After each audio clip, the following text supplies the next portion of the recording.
Something wrong, Superintendent? Absolutely not, Robert.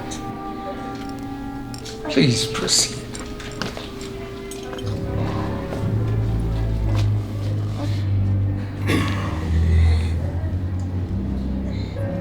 There's nothing wrong with me. Miss Fuge, we're here to help you. No need to be afraid. Equilibrium obscurum, as diagnosed. Get on with it. Miss Fuge, no one is out to get you. You're safe. This is part of your treatment here at Blackwell's Island. You do want to get well, don't you? No, oh, no. Feel better now, don't you? Mama.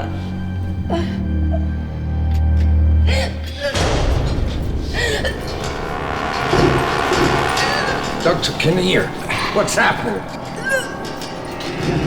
I don't know if I have enough.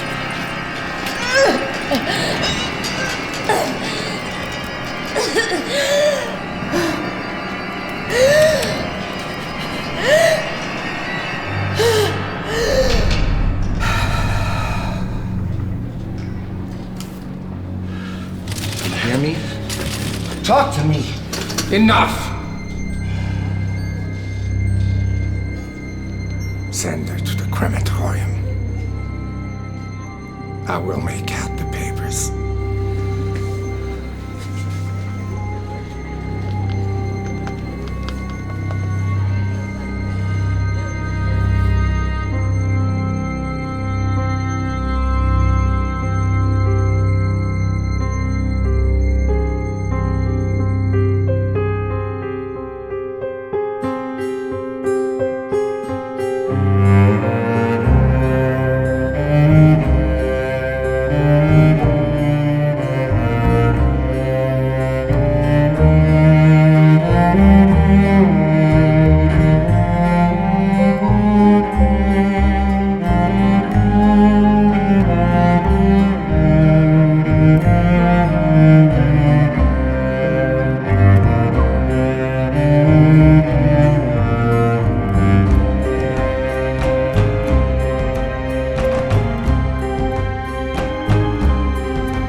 I wasn't always known as Nellie Bly.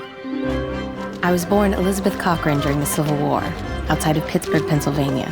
Since I was a child, I wanted to be a reporter. It had been 2 years since I wrote the Pittsburgh Dispatch to criticize an article that mocked women looking for work. The managing editor was so impressed with my response that he made the rare choice of hiring me, a female, to work as a reporter. You see, in 1887, journalism was a man's world, an exclusive, albeit crusty cigar and spittoon-filled club, where women were not welcome. Nellie Bly? We were considered too dainty and fragile for such work. So how did I, the fabled mere woman, fair sex of faint heart, become the most known investigative reporter in the world? Well, I have always believed that energy rightly applied and directed will accomplish anything. Nellie Bly, I'd like to introduce you to our publisher, Joseph Pulitzer. Very nice to meet you, Mr. Pulitzer. It is a great honor. Bly is not your real name. No. Nellie Bly is my pen name. She's small. But plucky. Is that enough? Her recommendation is impeccable. Her reputation's outstanding. I believe she was made for this. She is an unknown. If this fails, it is not her reputation that is on the line.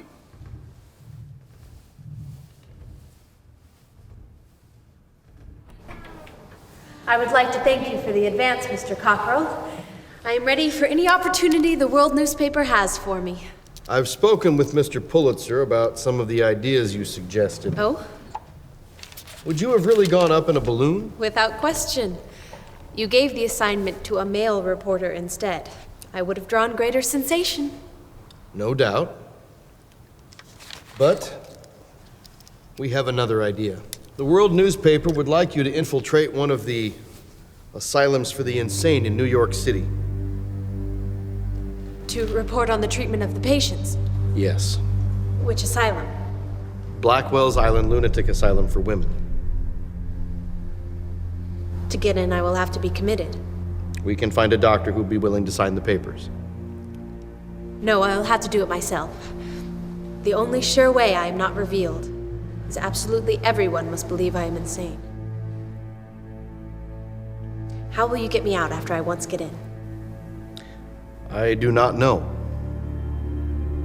It would be quite dangerous. I have faith in my abilities. No doubt you have faith in your abilities to deceive the insanity experts. I fear they cannot be deceived. I will teach myself to be mad. It is vital that you not be revealed. Your very life may be threatened. I'm not afraid of danger. And how do we truly test the competency of the doctors and nurses? The answer is simple. I will be insane long enough to get committed, but from the moment I enter the insane ward on the island, I will talk and act just as I do in ordinary life. Then it is decided. It is decided. I shall feign insanity and have myself committed to Blackwell's Lunatic Asylum. Yes. Just one more thing. What is it? I am afraid of that chronic smile of yours. I will smile no more.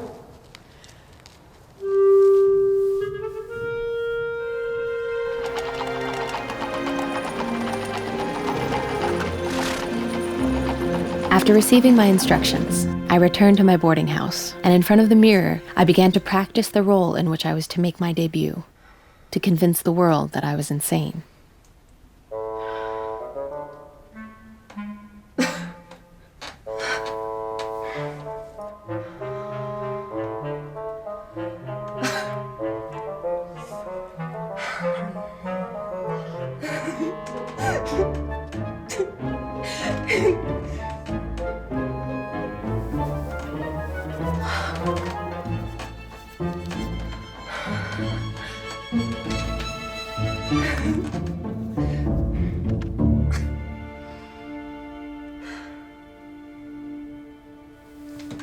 I turned the gas up high, in hopes that it would raise my courage against the thought that I was about to be locked away in a madhouse with no clear way to get out.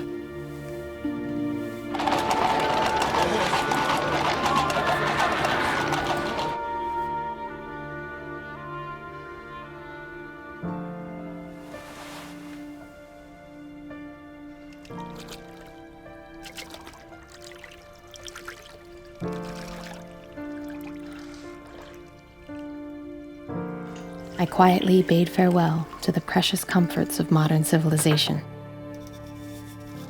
It may be for days. It may be for longer. I took a last fond look at myself as a sane woman.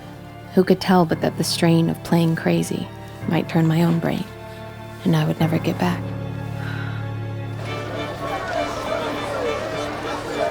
I decided to start my mission at a temporary home for working women. My objective was to make this house full of women believe me crazy, so they would never rest until I was out of their reach and in secure quarters. Well, what do you want? I want to stay here for a few days, if you can accommodate me. Well, I have no single rooms. We are so crowded. But if you will occupy a room with another girl, I shall grant you that much. I shall be glad of that. How much do you charge? 30 cents a night.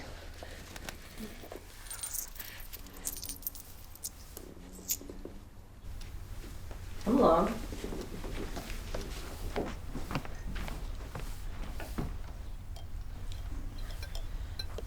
So now I was amongst these honest workers, the most deserving of women. I selected them as the ones to work out my salvation, or, more properly speaking, my condemnation and conviction into the insane asylum.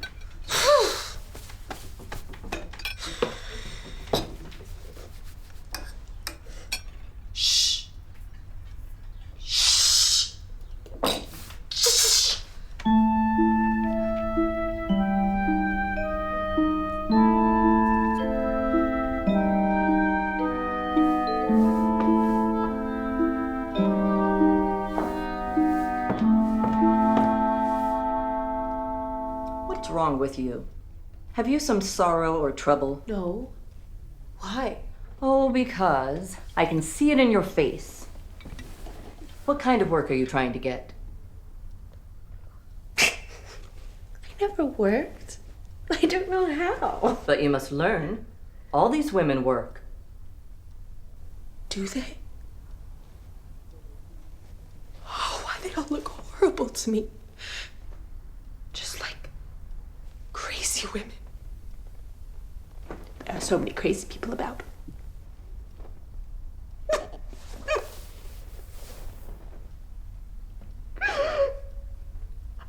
It was amusing to see what a remarkably short time it took to get up from her chair and hurriedly move away from the crazy girl. I knew my performance had hit home.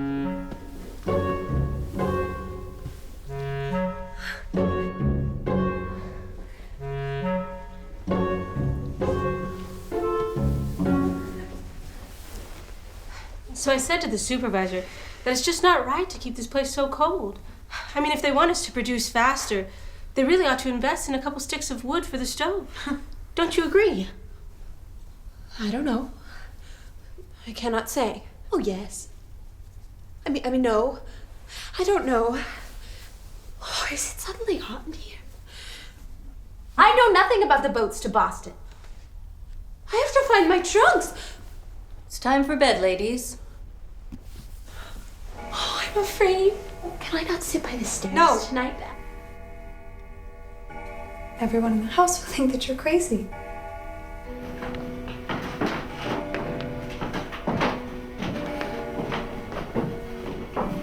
This way, Miss Brown. No. This is my room. I would not stay with that crazy woman for all the money of the Vanderbilts. My act was working. The women were afraid of me. I can't have her scaring you all off. I'll send for a policeman and have her taken away at once. Go fetch a policeman from the corner. No! She can stay in my room. There's only one bed. I don't have time to set up another. That'll be fine. Only this one woman among the crowd, pretty and delicate Mrs. Kane, Suit yourself. displayed true compassionate feeling.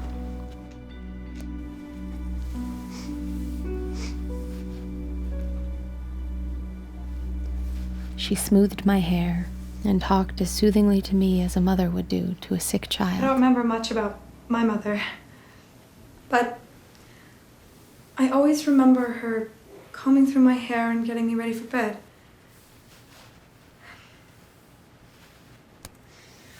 Let's get you out of that dress and ready for bed. No! They are going to kill me. Who's going to kill you?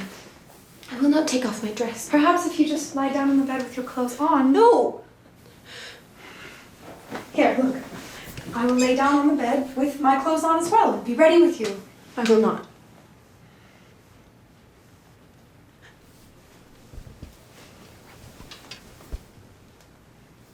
Do try to rest, dear.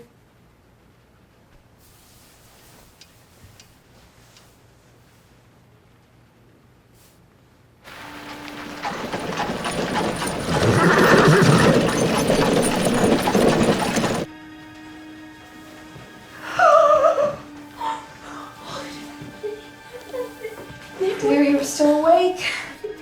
Lively as a cricket. I have to find my luggage. Dear, if you have been up on your feet all night, you must be exhausted. Though Mrs. Kane grew more and more anxious, Sit and rest, poor thing. she was as sympathetic as ever. Poor soul, how cruelly I tortured her. I have trunks. Where are they? I want them. I want them. And what a kind heart she had. I'll see if there's any word on it.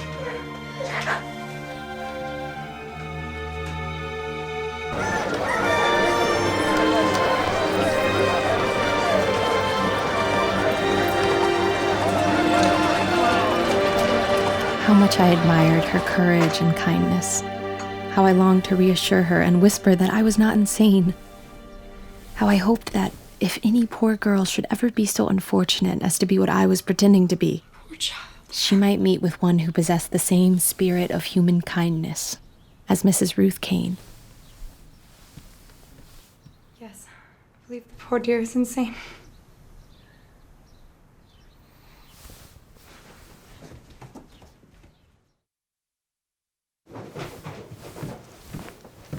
I want you to take her quietly. If she don't come along quietly, I will drag her through the streets. I certainly wish to avoid raising a scandal outside. There's no need for that kind of brutality. I'll handle this.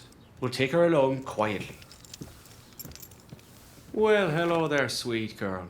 If you would like to come with me, I'll help you find your lost effects. Who are you? I don't know you. He's a policeman, love. He means you no harm. He's going to help you find your things. I don't want to go with him alone. I do not know him. You don't have to go with him if you don't want to. I will help you find your trunks. We can find them together. You will? Of course. They couldn't have gotten very far.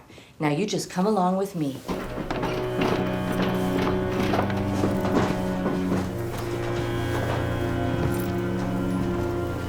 Follow us at a respectable distance. These policemen are here to help you.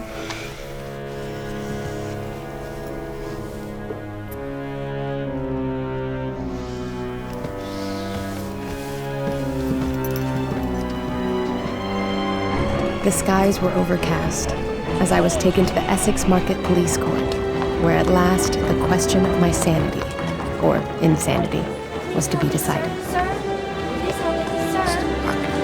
Here's the express house. We're all here to help you find your trunks. Have all these people lost their trunks? Yes, nearly all of them have lost their trunks. No, I don't know what to do with the child. She must be taken care of. Send her to the island. No, oh, don't. If she is a lady, it would kill her to go to the island. No, perhaps you're right. There is some foul work here. I believe this girl has been drugged and brought to the city. Make out the papers. We'll send her to Bellevue for examination, and probably in a few days the effect of the drug will wear off, and she'll be able to tell us a story that will be startling. I do not wish to stay here any longer to be gazed at. Take her to my office.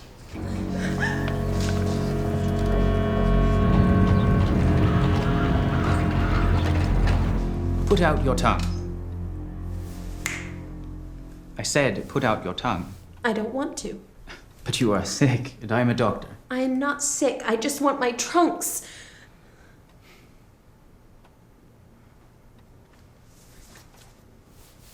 Open.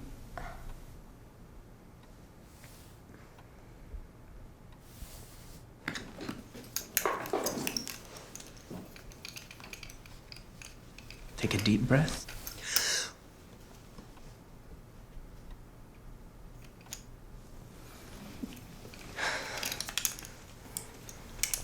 Right. Look at my hand. Follow my hand.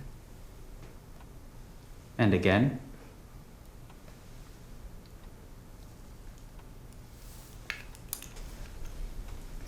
I believe she's taken belladonna. I'm not in the least ill. I've never been sick, and no one has a right to detain me when I want to find my trunks. I want to go home. And I will take you home. I am so glad to go with you. I began to have more confidence in my own ability to play a madwoman now, since one judge, one doctor, and a mass of people had pronounced me insane. I shall never forget that ride to the insane pavilion at Bellevue Hospital. It was at the hospital that I was to be processed and my fate sealed regarding my commitment to Blackwell's Island Asylum. This girl is to wait here.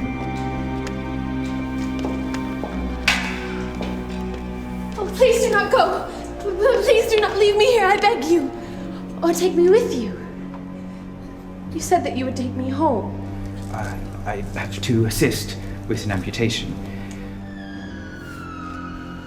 Those noisy carpenters. I do not want to stay here without you. I'll be back soon, I promise. Take me home. Yes. At last, I found myself an occupant of an insane asylum. I already felt like a woman condemned. Hello. I'd like to introduce myself. My name is Nellie Brown. I'm here waiting for a nice gentleman who's going to come take me home.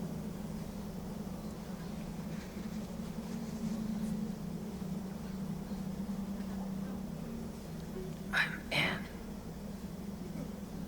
Neville. This is not a place that you want to wait long if you don't need to be here. This is a place of the sick. Are you sick? Yes. How did you come to be here? I was working as a chambermaid in a large house. When my health gave way, I was sent to a sister's home to be treated. My nephew is out of work. Being unable to pay my expenses at the home, he had me transferred here to Bellevue.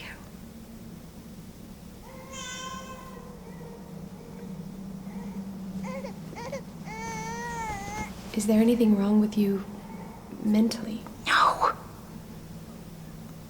The doctors have been asking me many curious questions and confusing me, but there is nothing wrong with my brain.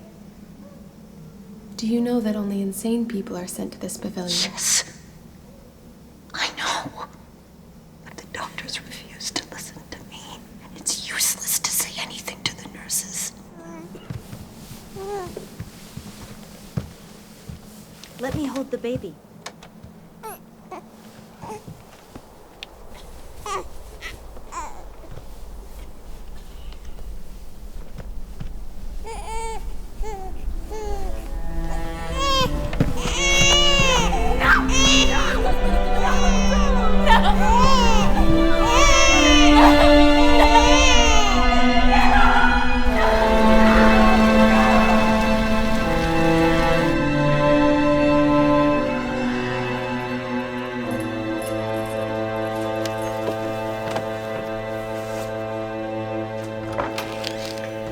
Nellie Brown, the doctor is here. He wishes to speak with you.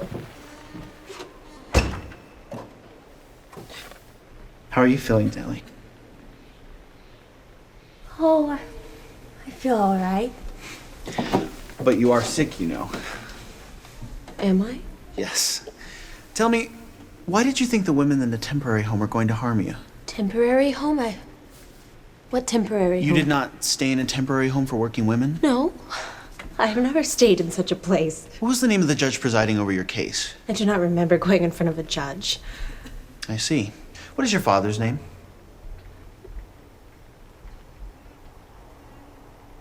I cannot remember. What is your mother's name? I cannot remember. Any brothers or sisters, aunts or uncles? I cannot remember. Calm down, Miss Brown. Calm down. It's fine.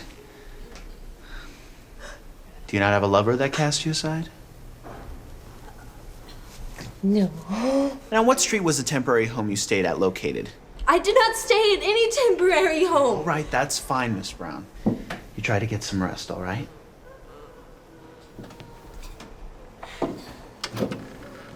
Not once did it cross the admitting doctor's mind that I might not be telling him the truth.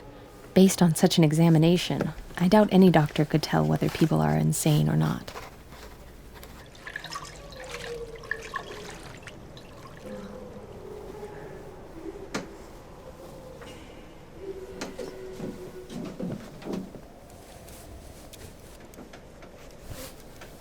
Ow! Ow! Ow! Ow! You are trimming my nails to the quick. It is for everyone's safety. Miss Scott, there's a gentleman here from the Sun newspaper to interview Miss Brown. No one is to see the transfer patients. Yes, ma'am. I had to summon all of my courage as I was marched to the boat to Blackwell's asylum. An insane place where women never get out.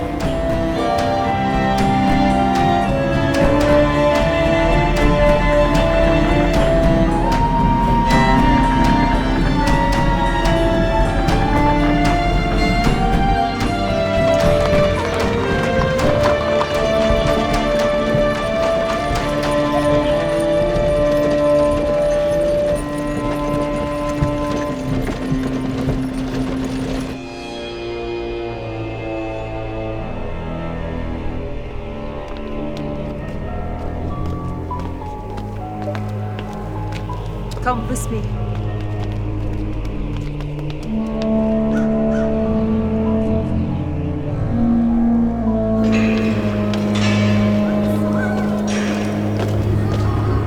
Feet flat on the floor at all times.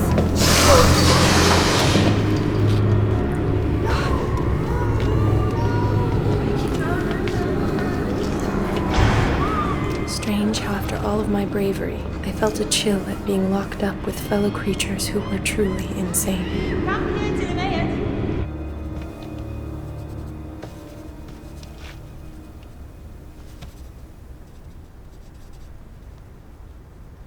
I had recently been ill. It lasted so long I suffered from nervous stability, but I only had fevered thinking while I was ill. I do not belong here. I have recovered. I will decide your diagnosis. Please, try all your tests for insanity, if you have any. I do not belong here. Everyone who enters here makes that claim. Please give me justice. Justice? Justice refers to the law. You speak as if you're entering a prison. But this is a hospital. We're here to help you. Please, I beg you. You need not worry, Miss Maillard. We'll get you the help you need.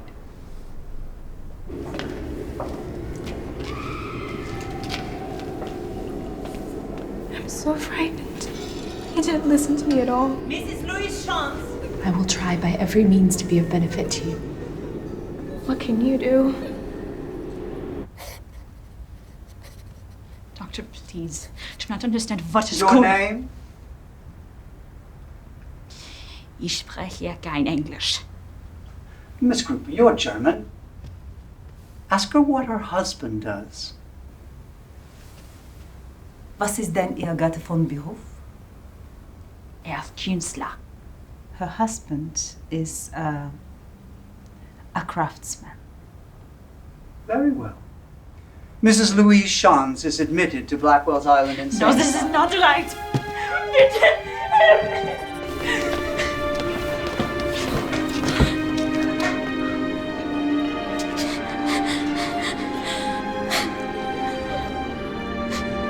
Miss M. Neville. Can you tell me your name? Yes. What is it? You don't know.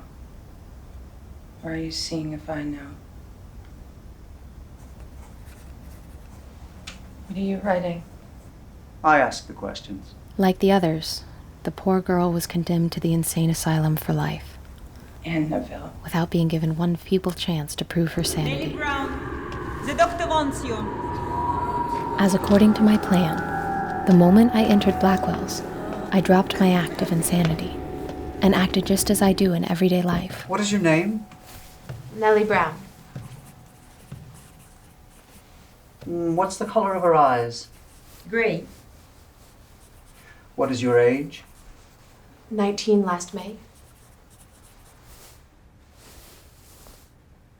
When do you get your next pass? Next Saturday is my next day off. You will go into town? Yeah. Measure her.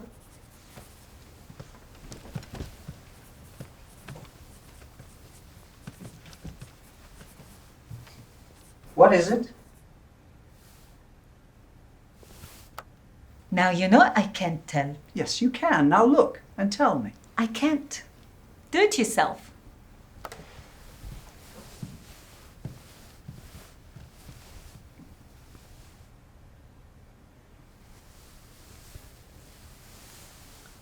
"5 feet, 5 inches. Don't you see? Oh, yeah. I see now. Now, that will do. I'm finished with her. I am not sick, and I do not want to stay here. That will do, Miss Grupa. No one has a right to shut me up in this manner.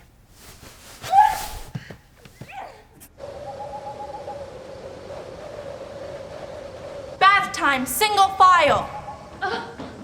Brown dress. I think I shall not. I have never bathed in this manner in front of others. And it is too cold to bathe tonight. Why can we not wait till daytime when it is warm? Nellie Brown, either you remove your clothing right now, or we will undress you. Very well. Miss Group.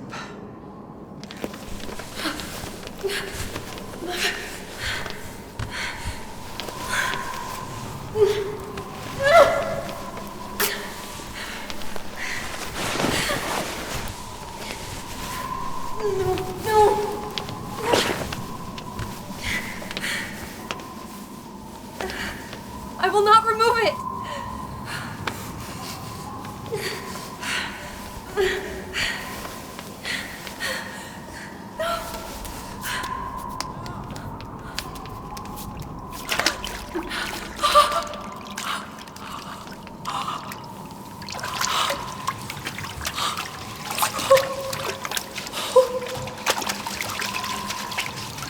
It's so cold, I cannot stand it. Oh, not my hair, please, not my hair.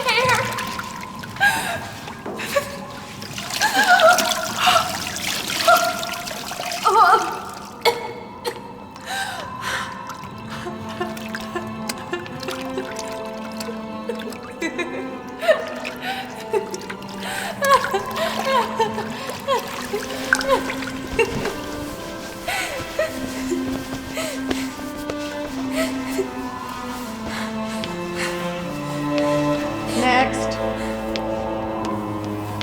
I'm ill.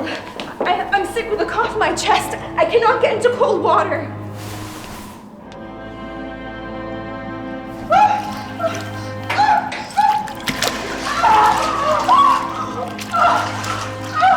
Can no one hear her?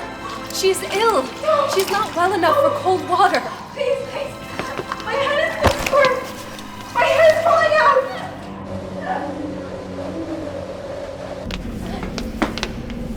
May I have a nightgown? We have not such things in this institution. I'm still wet from the bath, and I should not like to sleep without This is charity, and you should be thankful for what you get. But the city pays to keep these places up, and pays people to be kind to the unfortunates brought here. Well, you don't need to expect any kindness here, for you won't get it.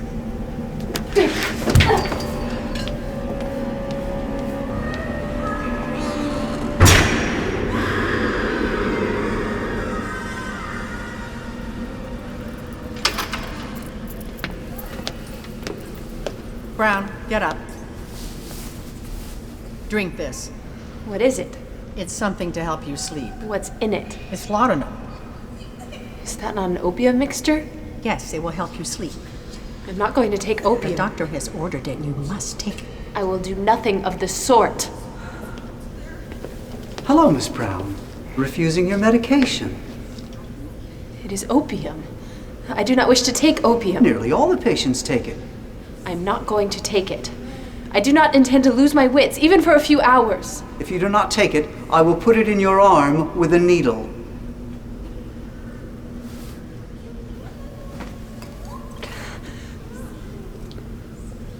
It smells horrible. I insist you drink it all the same.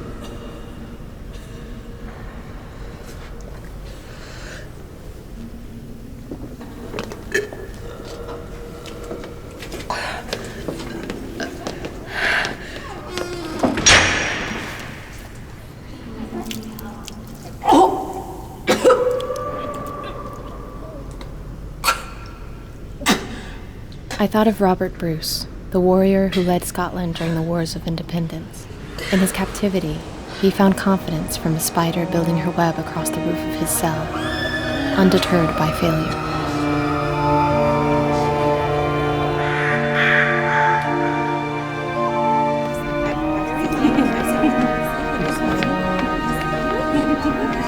He's quite mad.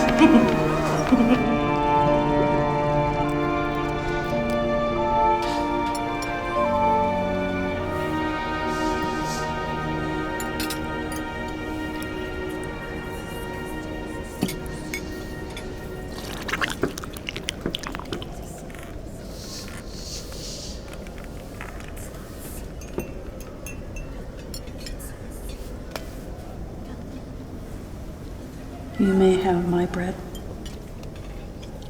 Thank you kindly, but I will ask the nurse. Excuse me, a piece of bread. You have forgotten where your home is, but you have not forgotten how to eat.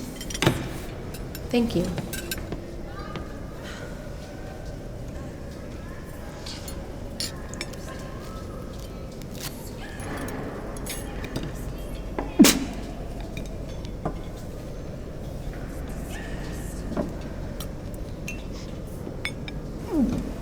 Give me that.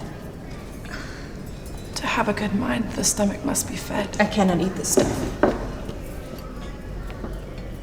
Patients wait in transfer areas such as these until the staff can be allocated to move them onto their daily activities. When was Blackwell's first opened? The facility was opened in 1839 and quickly overrun with patients. It has been in continuous operation since then.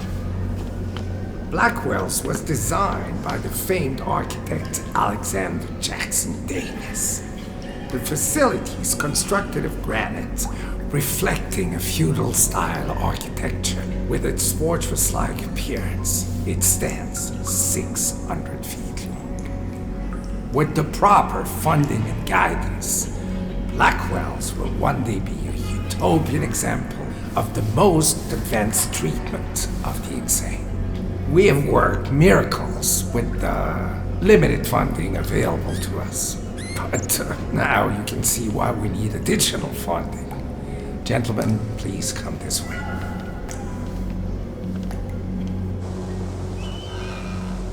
The snow came early. Many windows in the hall were broken, and the bitter cold air was unbearable. There was no heat. The nurses said it was one of the rules of the institution not to turn the heat on until October, and so we would have to endure it, as the steam pipes had not even been put in order. How did you sleep after your cold bath? I almost froze, and then the noise kept me awake. It's dreadful. My nerves were so unstrung before I came here, and I fear I shall not be able to stand the strain. You must keep your spirits up. You never know what is to come. And if you give up now, the good may arrive and you will not know it. You are right, of course. Miss Tilly Maynard suffered more than any of us from the cold. I asked the nurses that we be given additional clothing, but they told me to shut up, that we had as much as they intended to give us. Matilda, I'll tell you who has taken your money. Who then? Who do you say has my money? Come close and I'll tell you.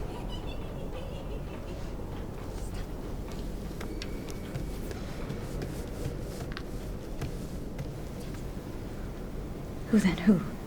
Please tell me so I can collect my money and pay my way out of this place. It is Nurse Group. You must go to her and tell her she's a thieving whore. And you want your money or you will gouge her eyes out. Go to her. Go. Go now and tell her. Miss Group. Yes, Matilda? Miss Grady says that she is a thieving whore.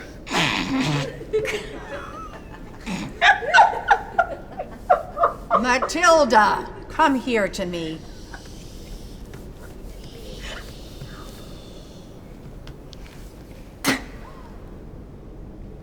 Now, return to your radiator.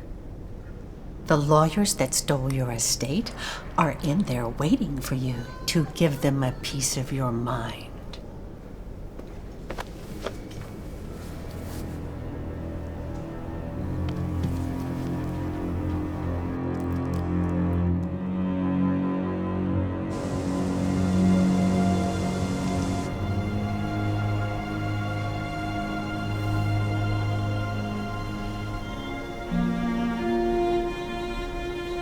Miss my son.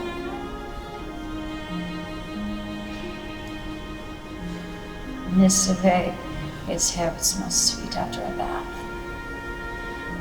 Miss Survey, his tiny hand wrapped around, I think. I have watched patients stand and gaze longingly towards the city they, in all likelihood, will never enter again. Fox, get away from the window. There's nothing out there for you. That I am sure. It means liberty and life. It seems so near. And yet heaven is not further from hell. Put out your tongue. Hold out your wrist.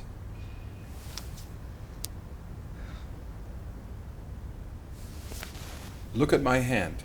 I've done this again and again. Look at my hand. Stretch out your arms and work your fingers. Surely by now you have the results of such tests written down so... Oh! Now stretch out your arms and work your fingers. What a mysterious thing madness is. I have watched patients whose lips are forever sealed in a perpetual silence. They breathe, eat.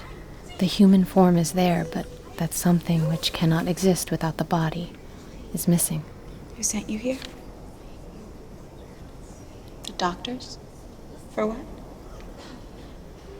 Well, they say I am insane. Insane? Cannot be seen on your face. Give me that! No reading. Where did you get this? I found it. This belongs to the nurses. If I catch you touching the nurses' things again, I will send you to the quiet room. We're not allowed to read? No. Nothing that excites the mind to fevered thinking. There are women who have been committed here for excessive reading. For reading too much? That's ridiculous. It's too loud. They will hear you. Quiet, ladies!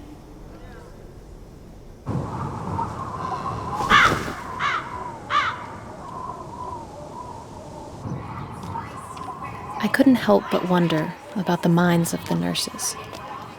What it must have been like to constantly fear losing control over hundreds of mental patients, to fear losing their position, and to fear winding up in Blackwell's as a patient themselves. Nellie Brown. Leona Fox. Why were you brought to this place? I caught my husband with our chambermaid. Before I could accuse him of adultery, he signed the papers to have me committed for life.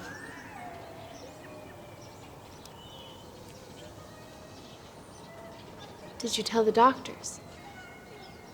My accusations are called delusional. Proof to them of my demented fantasies. But I saw them with my own 2 eyes. A woman has no voice when a man signs her away as insane. It is only after one is in trouble that one realizes how little sympathy and kindness there is in the world.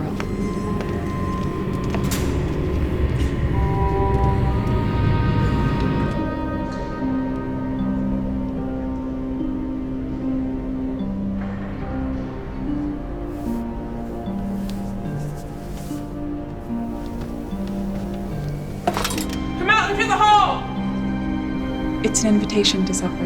Let's go, everybody up! Out in the hall, come on!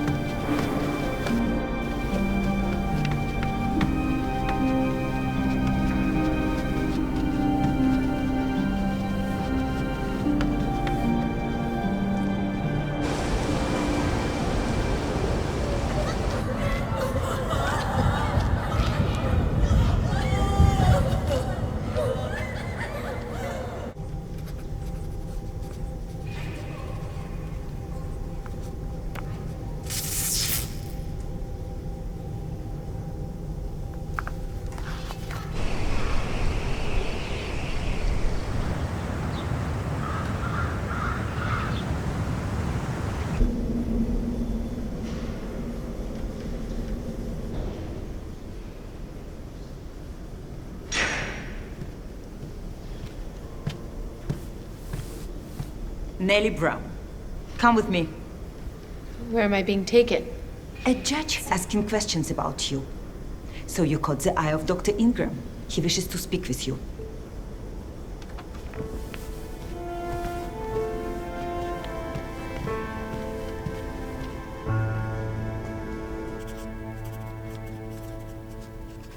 Do you wish me to stick out my tongue and hold out my hands? No. No, that will not be necessary this time. How are you sleeping? How would you sleep locked in here? I'm here to help you. Help me. Yes. Is there anything bothering you that you would like to talk about? Yes. In case a fire should break out in the asylum, all of the doors are locked separately, and the windows are heavily barred so that escape is impossible.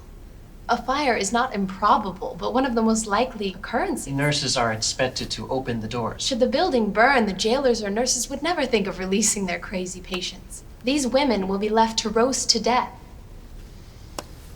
Well, why don't you have it changed? I offer suggestions until my brain is tired. Well, what would you do? A proclaimed insane girl. Well, I should insist on them having locks put in, as I have seen in some places that by turning a crank at the end of the hall, you can lock or unlock every door on the one side. Then there is some chance of escape. Now, every door being locked separately, there is absolutely none. What institution were you an inmate of before you came here? None. I never was confined to any institution. Well, where then did you see the lots you have described? I've seen them in places I was in. I mean, as a visitor. There is only one place I know of where they have those lots, and that is at Sing Sing. The only ones going through Sing Sing besides the inmates are the guards, lawyers, and reporters. I assure you, I had never up to date been an inmate of Sing Sing, or ever even visited.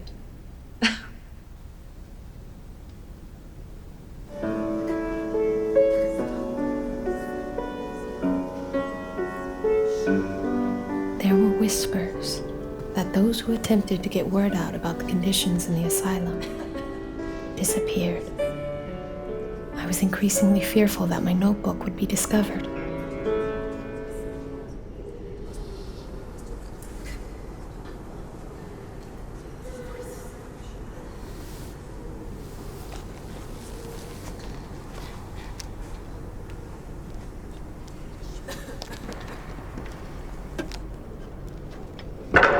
Get away from that!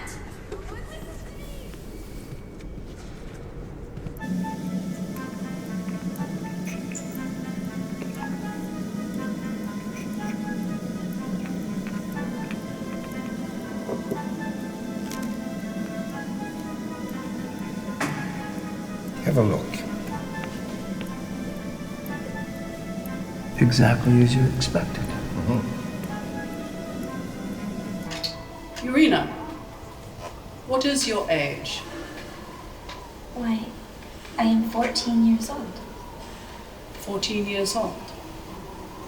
The doctors say you're 26, not 14. I am 14. The doctors know better, and they say that you're 26. It is not true. I am 14 years of age. You were 14 when the accident happened. What accident? What are you talking about? Urena, do you know where you are? Yes. I am on break at the garment factory. At the garment factory. That is where you had your accident. You fell off the balcony and broke your head. It isn't true. I'm at the factory now. I'm on break. It happened 12 years ago, and that is when you came here. 12 years ago. Yes, you fell and became stuck at the age of 14, and you were sent here to Blackwell's Women's Asylum in my care. No. It is not true. It is not true.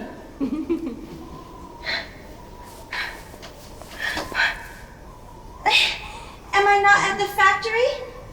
No, you're not at the garment factory. You're in an insane asylum. No. No. No. No. No. No. No. No. No, it is not true. Oh, okay, Missy. You push me around. I'm taking you to the quiet room. Let's go.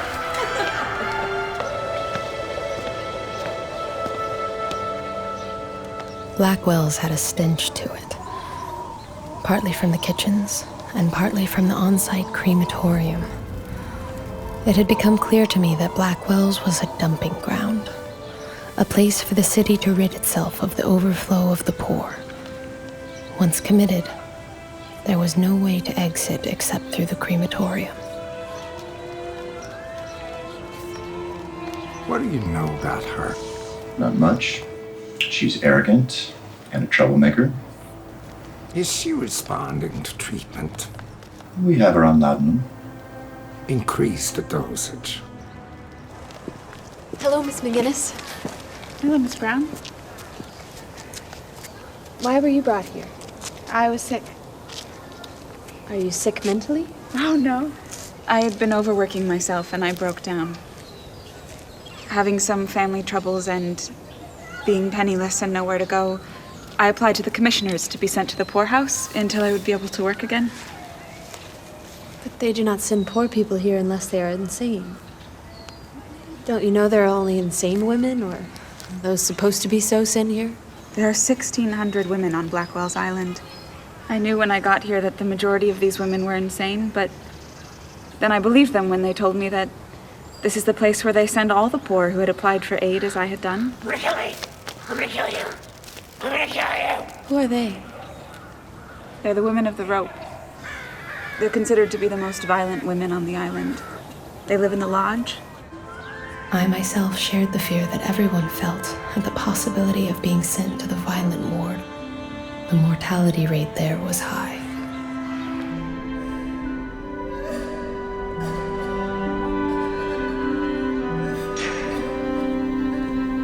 One day a woman was brought in who had a fear of being touched and an extreme fear of uncleanliness.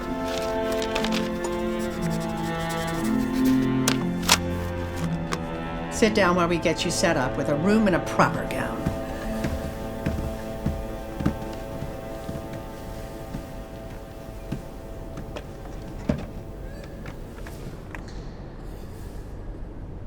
I'm Nellie Brown.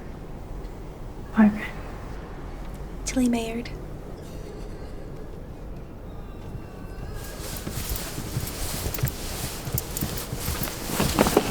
Put this on. What?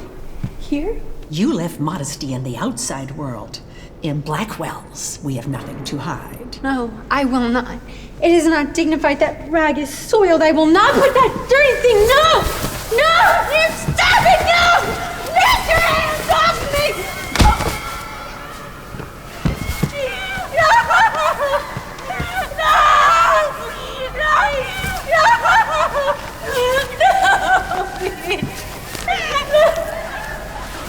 Please stop it!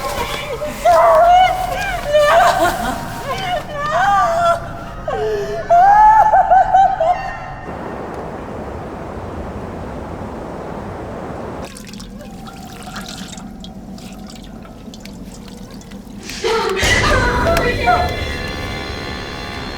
I killed the devils who tore my mother. Poor Matilda had finally avenged the attorneys who stole her estate. Take her to the retreat. By plunging a cook's knife into the heart of one of the nurses. She was immediately sent to the violent ward in the retreat.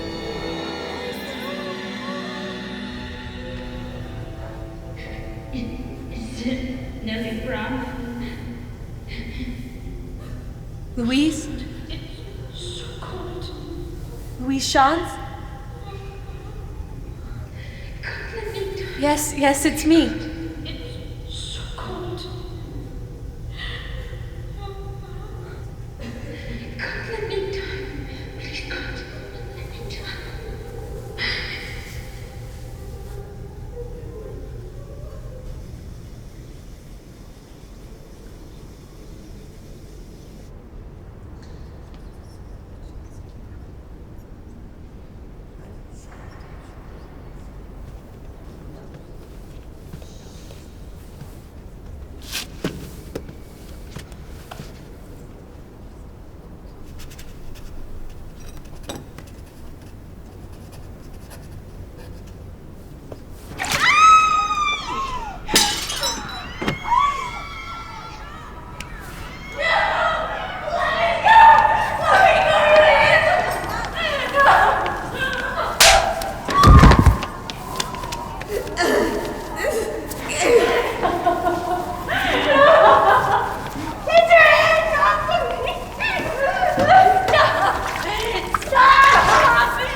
Margaret naked in the cold bath all through the night.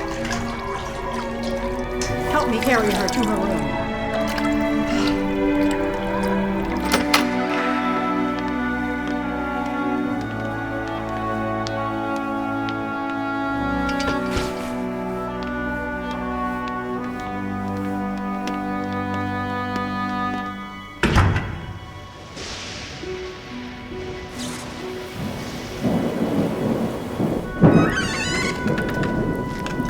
They inject into or force so much opium on the patients that the patients are made crazy. A sure way to lose one's mind into the walls of Blackwell's forever.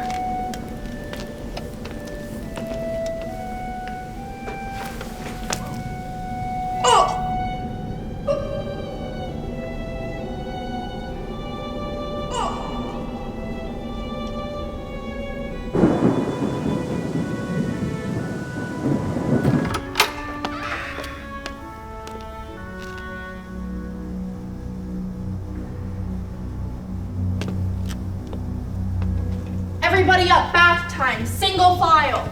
I cannot take a bath in that water. The very disease for which I am suffering and for which I need doctoring makes it necessary that I should not bathe in cold water.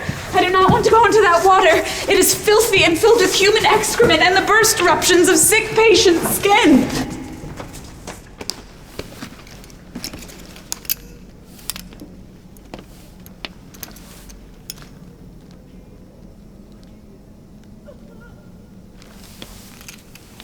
She's dead.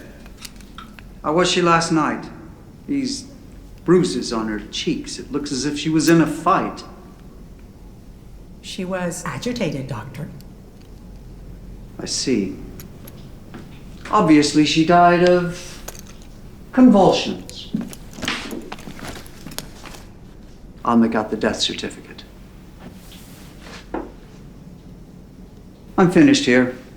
Margaret was cremated and put into a lead tin with only a number, like many hundreds before her.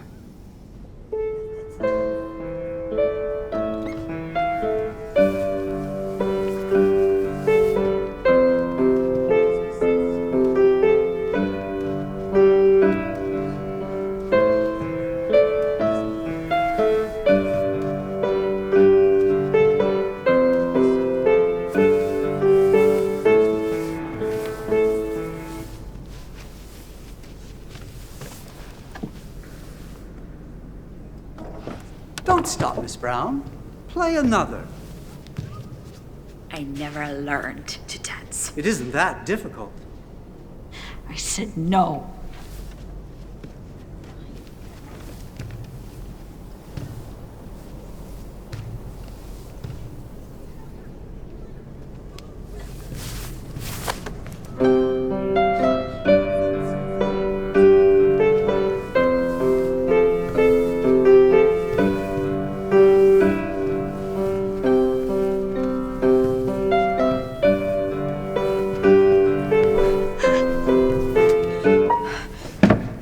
I can play no more.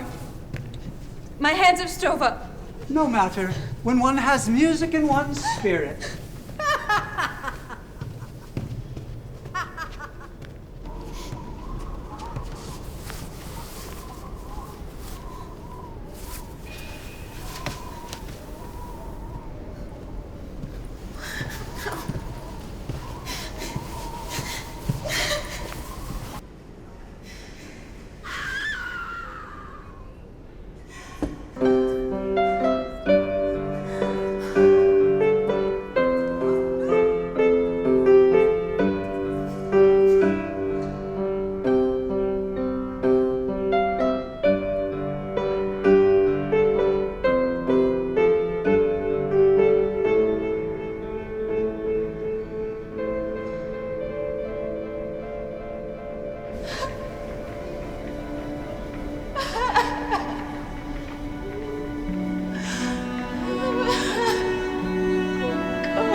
How you do?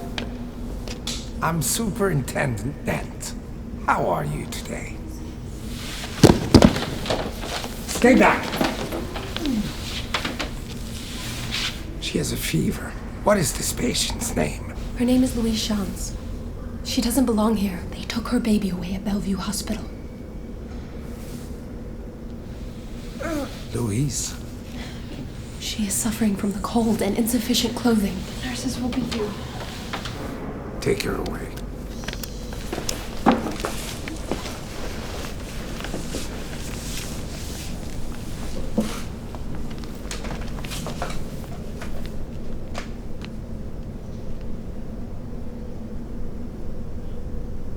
So, what do you know of Louise Shans? And why do you care? I know that she is sane and does not belong in this place. I know that her English is poor and she has no way to speak her case to any justice. I see. And, how did you get here? I was committed as an insane woman in this asylum. I'm here without hope of release. And you think you're insane? No, I'm not insane. Of course, everyone says that. So you think Mrs. Shans is being persecuted? No, not persecuted, but... You said wrongfully committed here. Well, yes, but... So you're not insane. Ms. Shans is not insane. Is everyone wrongfully committed here, Ms. Brown? I can see that these patients need help. And you, Florence Nightingale, are going to help them all. Is that it? Delusions such as these can be cured with medication. They force me to drink the medication every night. It's not right. Oh, so now we're giving you the wrong medication. I don't recall seeing a medical degree on your admission papers. Did I miss something? You really must trust me, Miss Brown. We are the doctors here, not you. I am a doctor, and I want the best for my patients. I truly do. Tell Dr. Kinnear to increase Miss Brown's nightly dose of laudanum to 150 parts per thousand. Yes, doctor. That should put your mind at rest. You see, I'm just trying the best I can. Have a good day.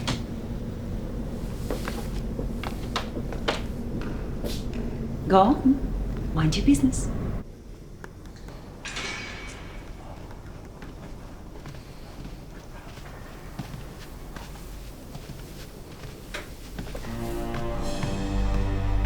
I want my book and pencil. It helps me remember things. You can't have it, so shut up. Give it back or I shall have to tell Dr. Ingram. You had no book or pencil. I just watched you place it in your apron. I advise you to fight against the imaginations of your brain.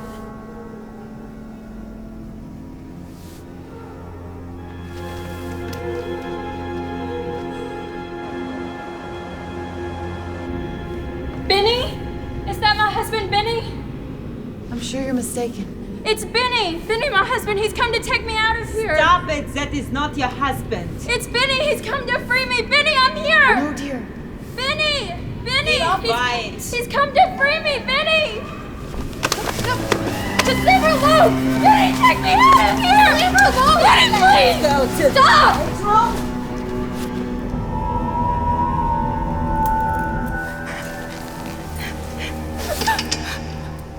Inmates running the asylum. I don't think so.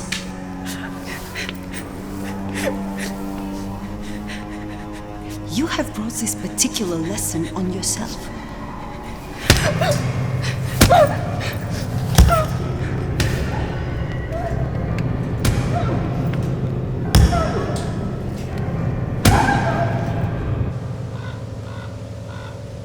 Miss Coop.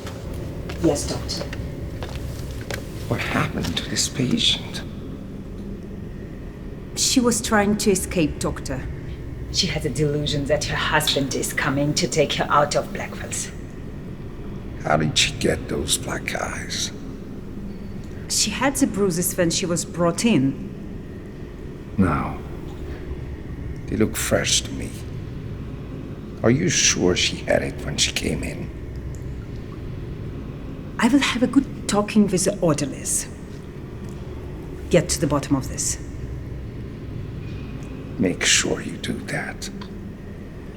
This is not a prison, Miss Group. It's a medical facility where we're trying to help people, to give them a better life.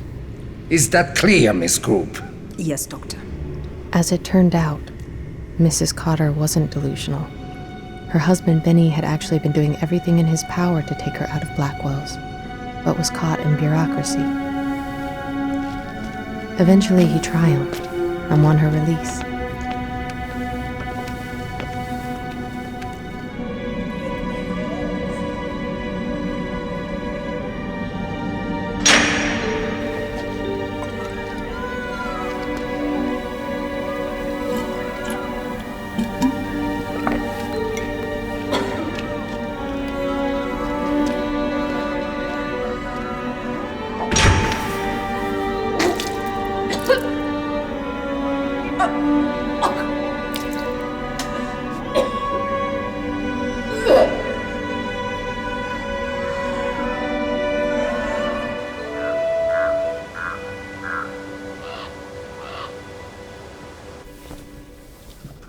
What is it now, Miss Group?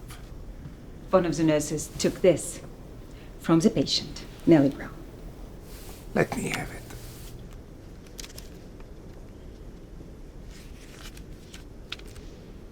Has anyone seen this?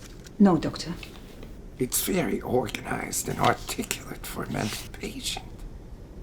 There is something else, Doctor. Well? A reporter is here, asking to speak with Nellie Bly. A reporter?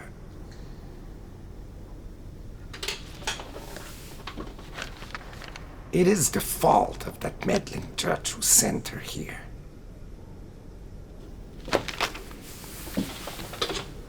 We can't deny him access to her. That would only create a sensational story.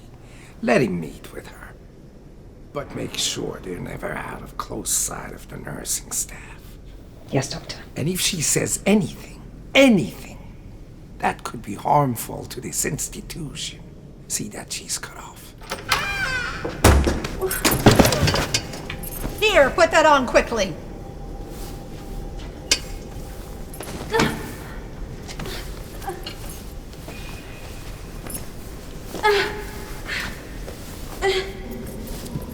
If you make it a practice of telling, it will be a serious thing for you. To my surprise, I was brought face to face with the first reporter I had ever worked alongside at the Pittsburgh Dispatch. I do not know this man. Do you know her? No, this is not the young lady I came in search of. I was mistaken. I thought she was somebody else, somebody I knew a long time ago. If you do not know her, you cannot stay here. One moment, senor. Do you speak Spanish, senor? No. What in places are you doing in here? It's all right. I'm after an item. Keep still. No, I'm afraid I do not speak a word of Spanish. It was Wilson, whose article I had anonymously responded to, that launched my career as a reporter.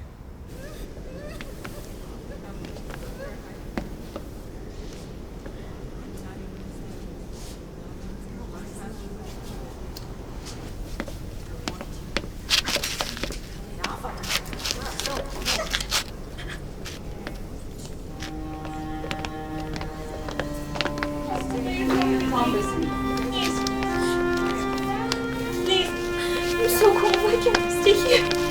Where are you taking her? She needs help.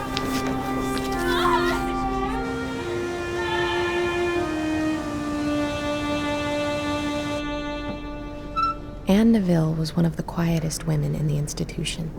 To protect herself and her sanity, she did everything she was told without complaint.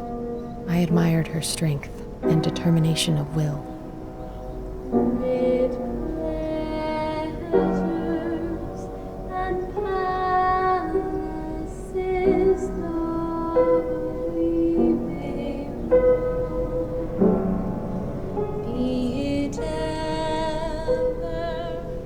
So humble, there's no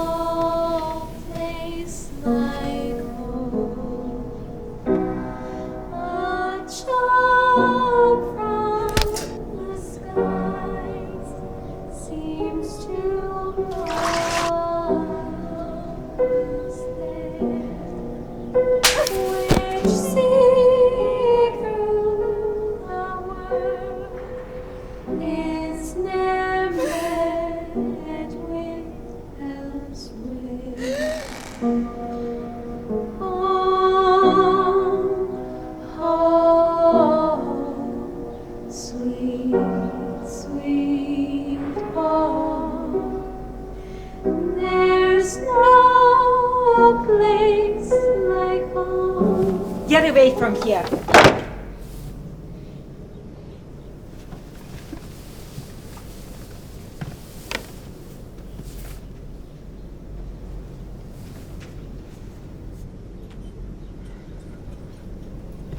Everybody up, bath time, single file.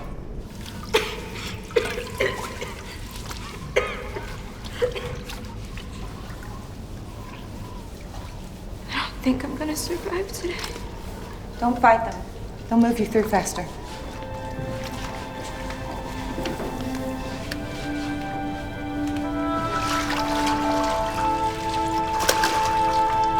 As much as I hated the baths, I would have taken another if it could have saved Tilly from hers.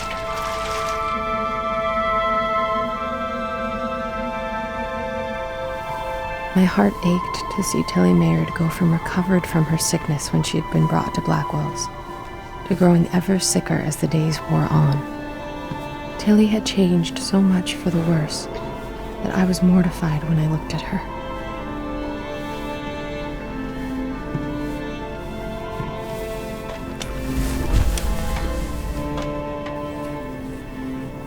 You must keep your spirits up.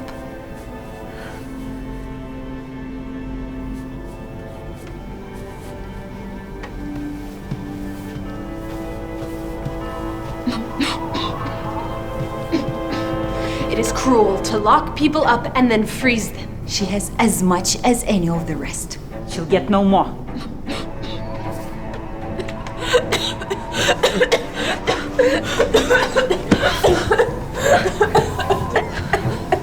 Let her fall on the floor and it will teach her a lesson. You are cruel to treat her this way. Can't you see she is suffering and in need of care? She needs medical help.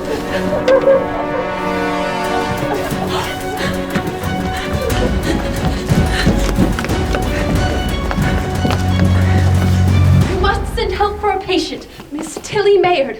She is having a fit from the cold, and the nurses are not sending for a doctor. They are doing nothing to help her. Please, calm yourself, Miss Brown. See that Dr. Kinnear is dispatched to Miss Tilly Mayard at once. There, see? She will be helped. Now, please, calm yourself. I will not. The cold is so bad it sent Miss Mayard into a fit. I fear she will not survive. I will see to these things at once.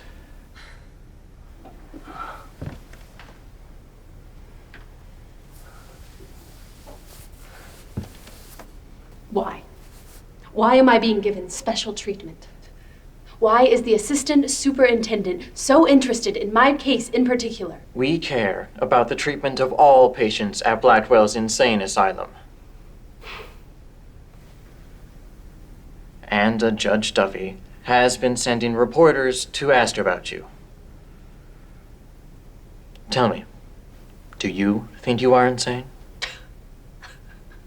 Yes, insane. I have watched insanity slowly creep over minds that had appeared to be all right.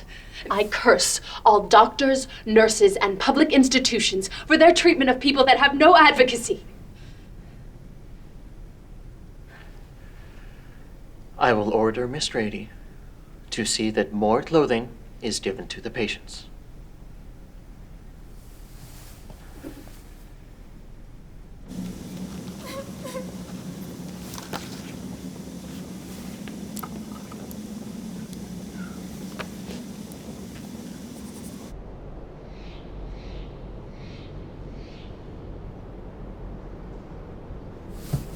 Hand it over. You know the rules. No reading. It is only a book of Psalms. Reading agitates the mind. How can a book of Psalms be bad for the mind? Hand me the book.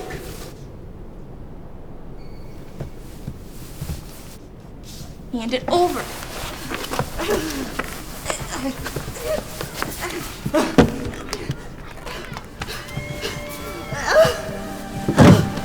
did this to yourself. Take her to the quiet room. You're not human!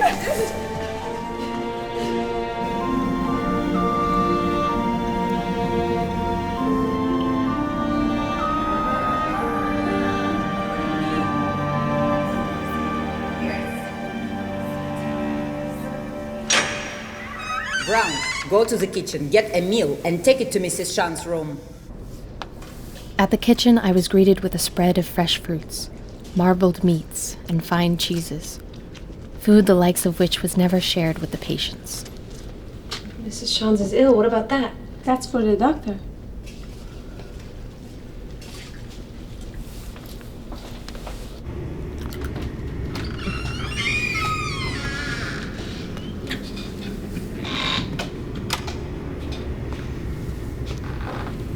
$150, I think. How high has your temperature ever run? Perhaps 101 degrees? It's 99 degrees.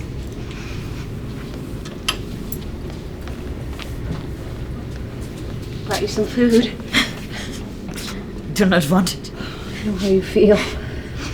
But you need your strength. Did they hit you? I have gotten beatings from his group. I'm so cold. I will never see my son again. If only I could die.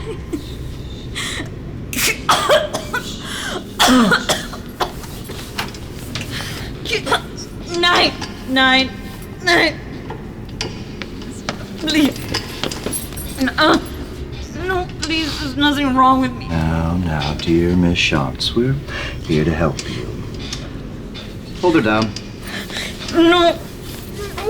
She doesn't need an injection. She just needs rest. You cannot inject her. She only had a mild coughing fit. Do not inject her. Miss Brown! Enough! No! There. Please!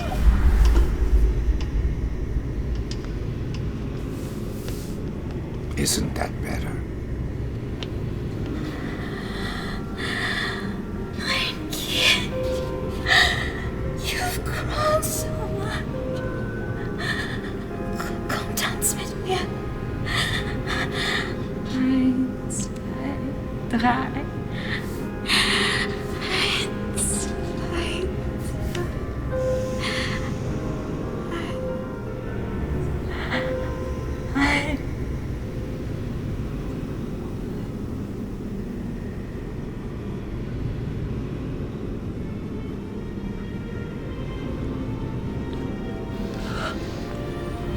Killed her. You have killed her. Take Miss Brown back to her room. Send Mrs. Shantz to the crematorium. I will make out the papers. You are a cruel and inhuman man. Why are you fighting me so much, Miss Brown? I'm trying to bring these people some relief. By killing them. It was not the intention.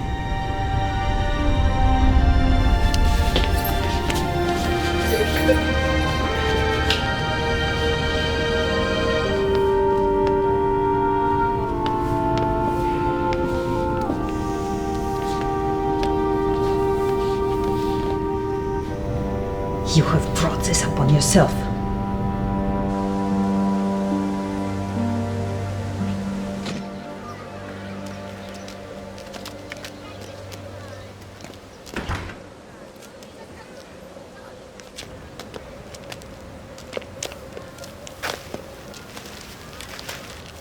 Get off the grass!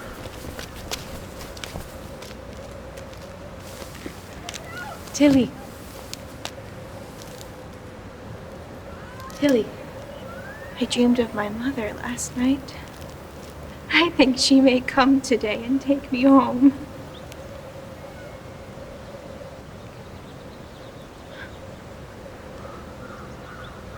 I'm cold. No, don't touch me! I'm trying to warm you.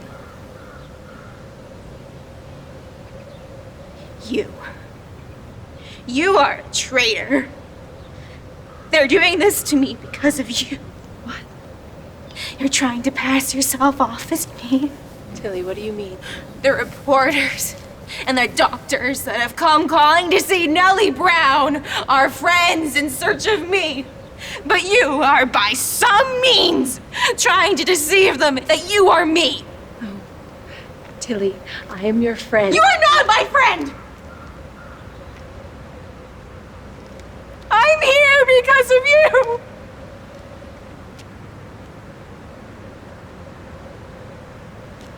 Tilly, what have they been doing to you? They've been injecting you with opium. It's your fault. You trick me into singing so you can steal my voice. No. I can't stay in this place another day. Tilly, shut up! Or I will help you to shut up. Tilly, get away from me.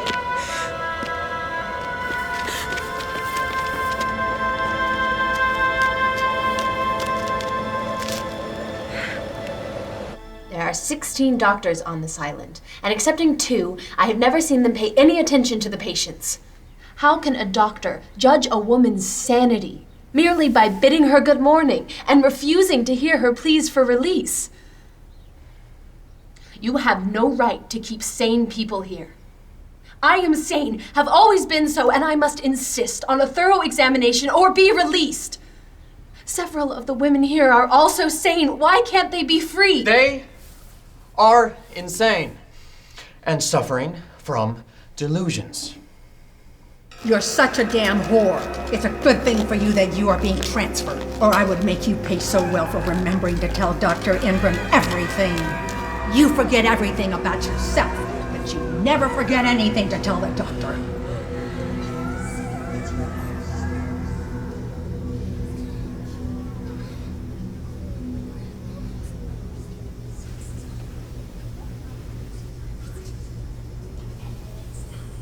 I'm not sure I'll be able to sleep with Matilda up creeping about. She's probably up searching for somebody she wants to kill.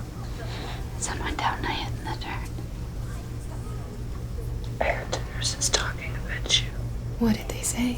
That you were to be shut off from all visitors because you talked too much out of turn. That's why we were sent to the violent ward to get rid of us. I puzzled over why they sent Anne Neville to the violent ward with me. I determined that it was the strength of her spirit, her unwillingness to let the nurses break her will, that had them focused on her. So they sent Anne, the strongest, and me, the loudest, to the violent ward to finish us.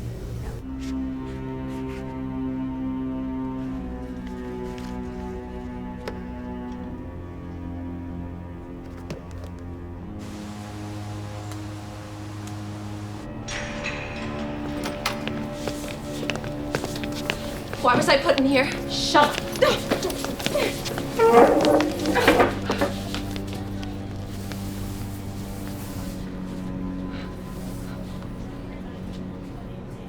I understand you've been having continuing trouble with fevered thinking and hallucinations. I've had nothing of the sort. I'm as sane as anyone. You've demonstrated delusions of persecution, thinking that the orderlies and nurses are against you, that they wish to cause you harm instead of help you, and that we, your doctors, are murderers. The things I have seen, the things I have told to Dr. Ingram, all of them are true. There are many truths here at Blackwell's. It is, after all, an asylum for the insane. I do not need an injection. I am perfectly sane. Nearly all the patients here deny their insanity. Besides, you nightly medicate me with an opium drink. It is clear that in your case, you need something stronger. No. Hold it still. No!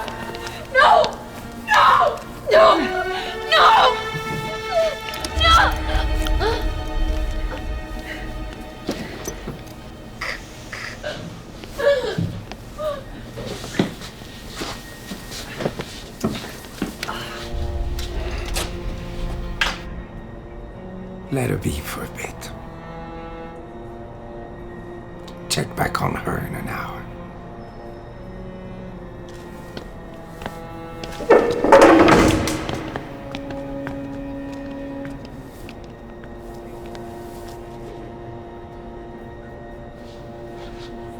You better alert the crematorium.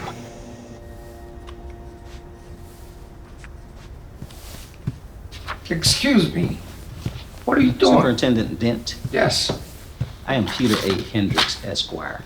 I am an attorney representing a family willing to take care of the patient known as Nellie Brown. Nellie Brown, of course, the amnesia case.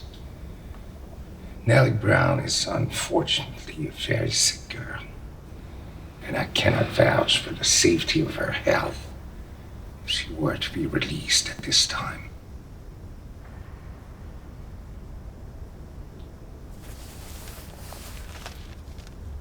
Judge Duffy has signed an order transferring her into my custody.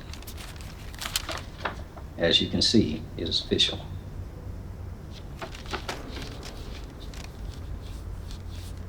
Have a seat. We have hundreds of patients here at Blackwell's. It'll take a little time to locate her. I'm not going anywhere. What is the condition of Nellie Brown? I left Miss McCartan to take her to the crematorium. Open it. Open it! Step aside.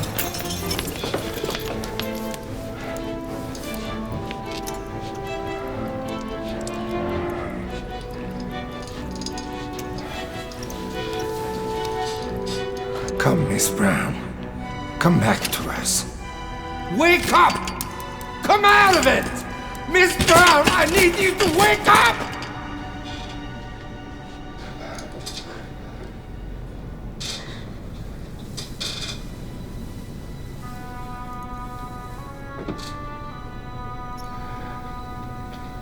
We're ruined. Blackwell's will be ended. I won't have it.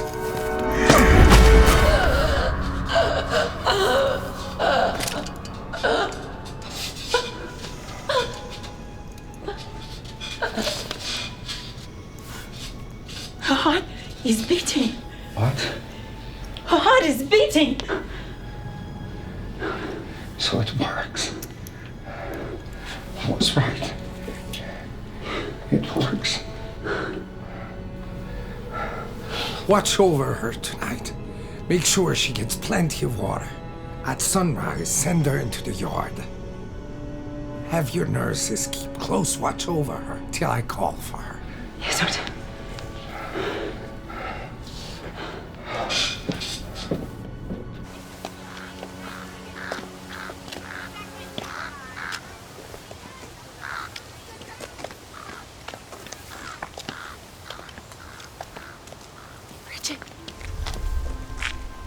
What have they done to you? Insane? Cannot be seen on your face.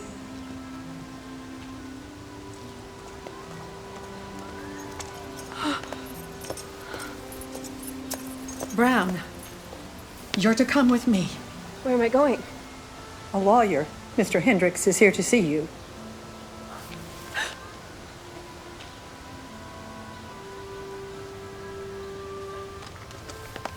You are the strongest woman I have ever met.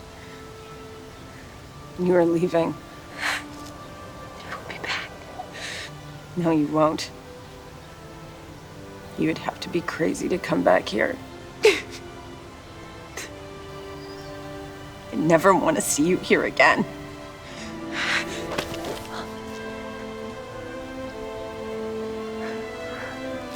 No hugging!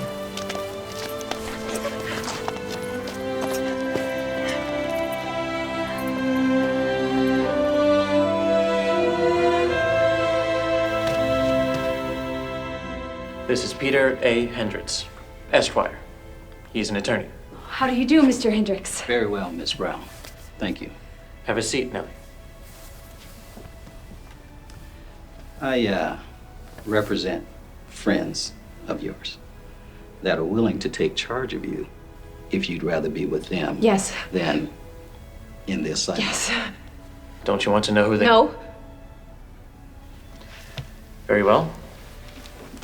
I will leave you two to chat while I prepare your release papers.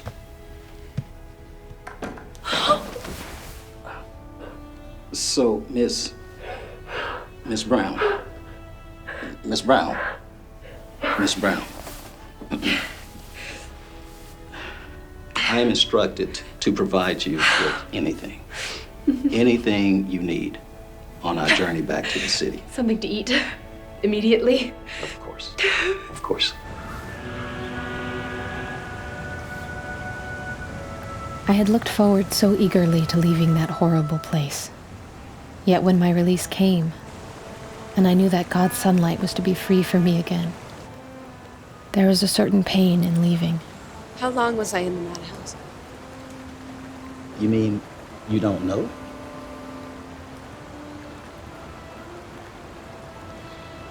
"10 days.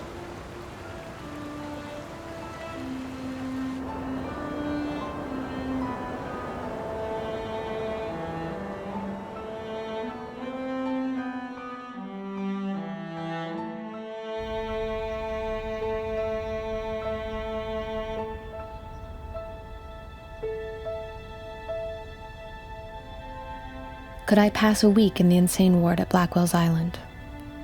I said I could and would. And I did.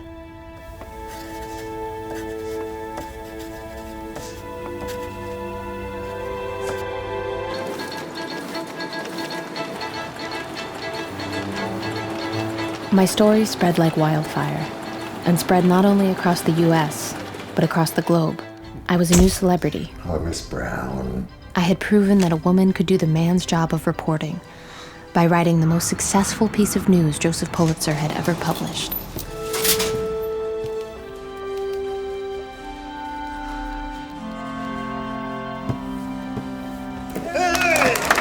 But my only focus, my only care, was for the poor unfortunates left to wither and die in that horrid place.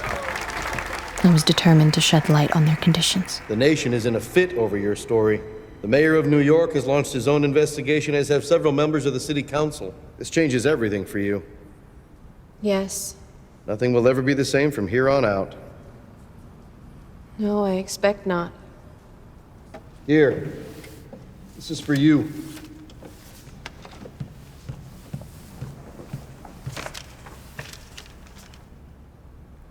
It is a lot of money. It includes a bonus authorized by Pulitzer himself.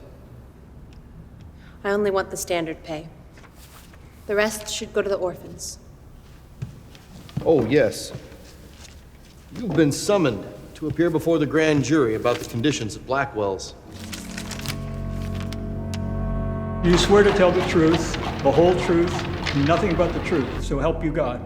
By the grace of God, I do. Please, state your name. Elizabeth Jane Cochran. Nellie Bly is my pen name. Can you tell us why you feigned insanity and entered Blackwell's Island Lunatic Asylum, posing as a person with mental illness? I entered Blackwell's Asylum with the intent of writing about and exposing corruption and abuse therein. So this was a paid job to sell newspapers? The job of a reporter is to tell the truth to the people. Truth that would otherwise not be known. At first, I took this assignment with the notion of telling the people what goes on behind the bars and locked doors of the asylum. But it was not long before I realized I had deeper reasons. Care to elaborate? The insane asylum on Blackwell's Island is a human rat trap. It is easy to get in. But once in, it is impossible to get out. Here were women, taken without their consent from the free world to an asylum, and given no chance to prove their sanity. Your Honor, I move that the grand jury be taken on a tour of Blackwell's Island Asylum by Miss Cochran and see these events firsthand. It is so ordered.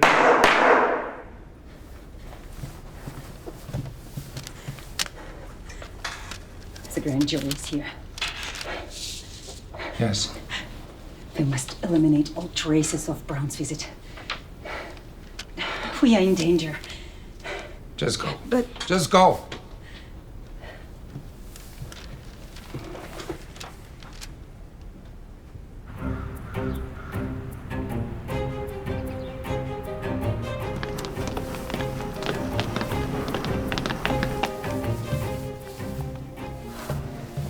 You must keep your questions short, as her health will not allow it. It's me, Nellie. Nellie, do you know me? No. I do not know you.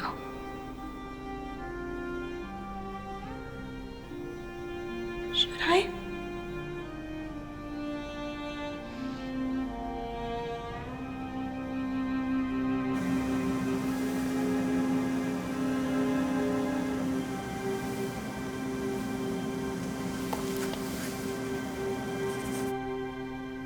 This is not how it was when I was last here. Have you made changes to the sitting room recently? The sitting room is always being changed, rearranged, and cleaned. Where is Miss Bridget McGinnis? She has been transferred to other quarters. What about Mrs. Fox? She's dying of paralysis, and you cannot see her. And Anne Neville? Where is Anne Neville? She has been transferred to isolation in Hall 7 due to some troubles. See that she is brought to us.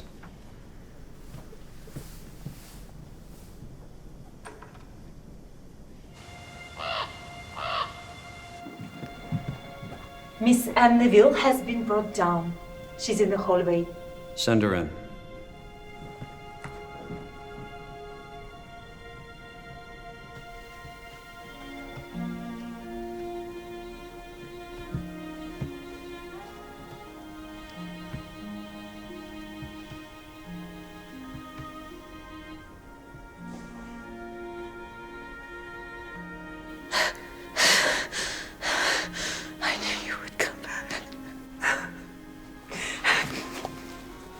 Have they been giving you medicine?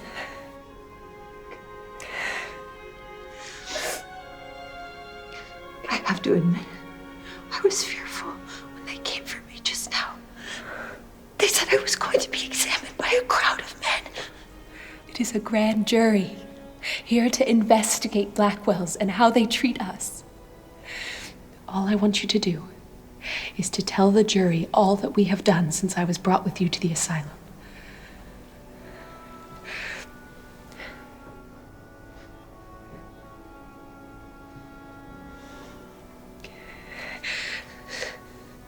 When Miss Brown and I were brought here, the nurses were very cruel. And the food, it was too bad to eat. There was not enough clothing. And Miss Brown asked for more all the time. For when the doctors promised her more clothing, she said she would give it to me.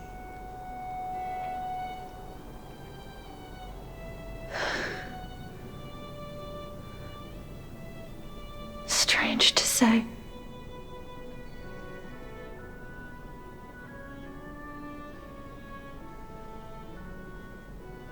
Ever since Miss Brown has been taken away, everything is different. Nurses are very kind to us, and we are given plenty to wear. The doctors come and see us often.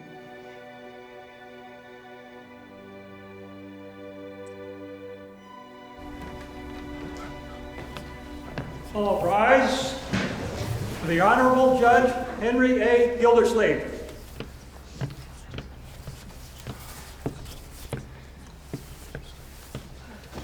Be seated.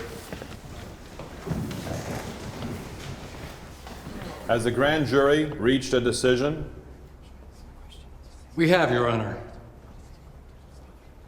We find the Committee of Appropriation be provided $1 million for the benefit of the insane. In spite of the attempts to cover up what had been going on in Blackwells, the grand jury found that I was telling the truth about all I had testified, and found my testimony to be credible. I have the consolation that on the strength of my story, the $1 million per year provided was more than had ever before been given for the benefit of the insane. My dear girl, you have no idea what you've done. Oh, I know exactly what I have done. Blackwell's is not a place of healing. It is a rat-infested human death trap. It is due to the lack of means to secure good medical help. Blackwell's asylum was forced to choose amongst convicted prisoners from the nearby penitentiary to fill out its staff. You stood by as the nurses inflicted unspeakable cruelties upon the patients. Maybe being the superintendent, I was too busy to be fully aware of the atrocities that were going on in here. But you knew. You knew that clothing meant for the patients was being stolen. You knew that women in here were being murdered. How can you say it was murder? I was trying to help these people. I was trying to help science move forward.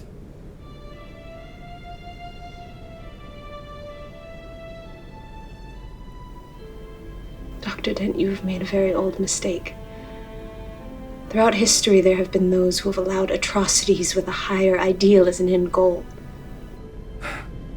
I'd no other goal than to help my patients. I can see I cannot convince you of the insanity of your thinking. But I can stop you. The state is taking control of Blackwell's asylum. One of the conditions is that the facility be closed and torn down.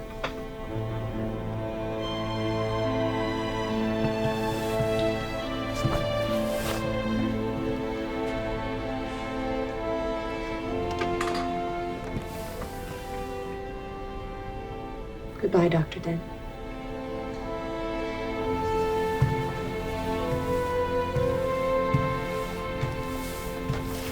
The world was surprised by my story. A story written by a woman. A story that brought light to those that had no voice. Those that society had forgotten. And reminded us all that energy rightly applied and directed will accomplish anything.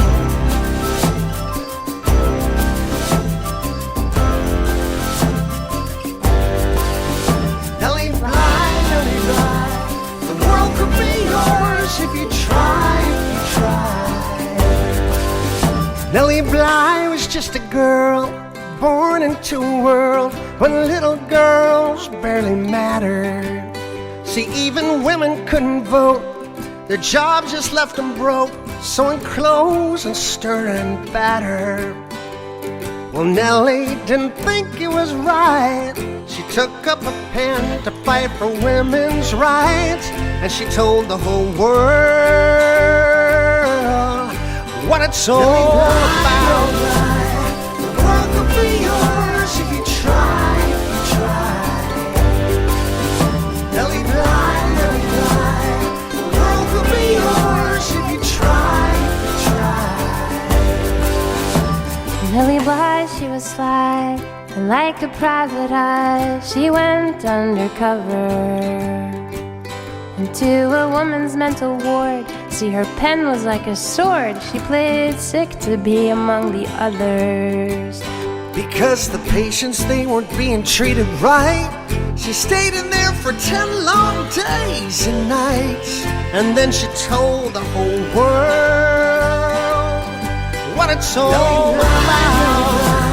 The world could be yours if you try, Nellie Bly, Nellie Bly.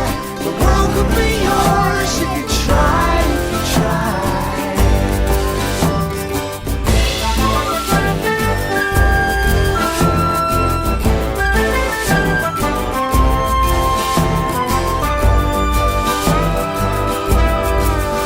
Nellie Bly was just a girl in a race around the world, taking trains and ships on steam power. She sailed the China Sea with her little pet monkey, meeting kings and getting flowers. Arabia, Hong Kong, Singapore. In 72 days she was on American shores, telling the whole wide world what it's all about. The world could be yours if you try. Oh, tell Nellie what it's all about. Nellie Bly.